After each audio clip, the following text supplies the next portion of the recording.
Hello and welcome to Zimstate Media.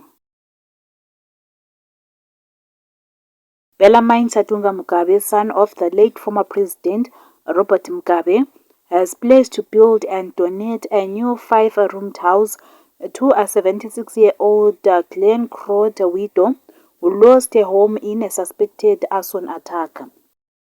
The pledge was made on Facebook on Thursday after reports emerged that Gogo Vaida Murawa was left homeless when an attempted robbery allegedly triggered a fire that destroyed her house and all her belongings.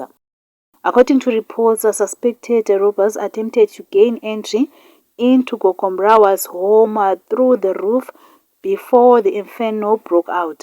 The fire gutted the entire house, leaving the elderly widow with nothing. Satunga said they would also provide groceries and food assistance to the widow while arrangements for the new house are made. He called on members of the public who have contact details for Gogo Murawa to share them privately. The offer has drawn widespread attention online, with many commenting the gesture as a timely support for a vulnerable elderly resident. The cause of the fire remains under investigation and police are yet to confirm whether the blaze was linked to the attempted robbery. For more stories, please do like and subscribe.